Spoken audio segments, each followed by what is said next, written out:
Hi guys, manghanda tayo ng almusal today. Of course, number 1 po ang coffee.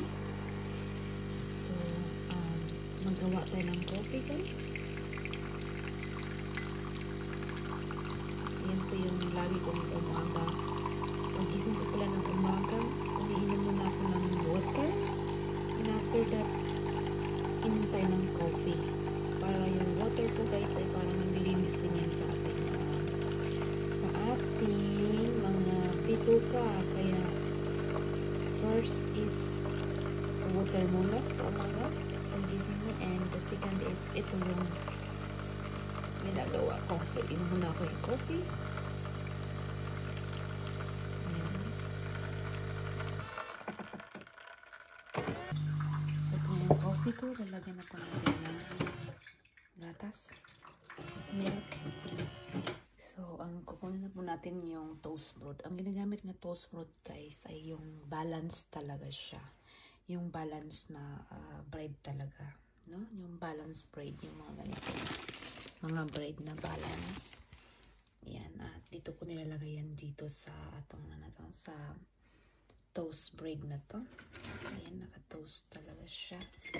And after that guys, of course, meron din tayong palaman, yung ating siya, parang Nutella, iba lang siyang brand. Ayan. So buksan na po natin mga guys. So hindi pa po siya nakabukas. Ayan. So kailangan na po natin ng buksan. Uy, sarap-sarap nito guys, grabe, masarap ito. Ito yung araw-araw na kinakain ko talaga ng umaga. Ayan guys, oh. Ayan.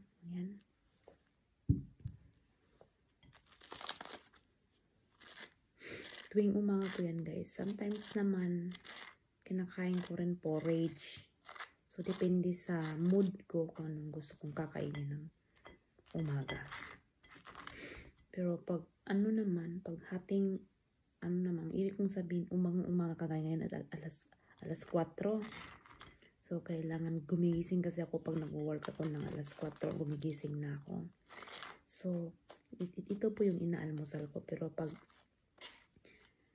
wala akong trabaho, nag-aalmusal ako ng alas 10 na ng umaga.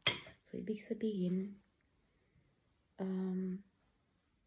nag-aalmusal na ako ng egg, kung ano-ano pong mga dapat na kakainin. So, pwede din warm. So, ganun. Ayan. So, ito na po siya, guys. Ayan. Kain tayo, guys. And, ayun. I hope gusto niyo yung ating video today. And, see you next videos. Ayan. Bye, guys.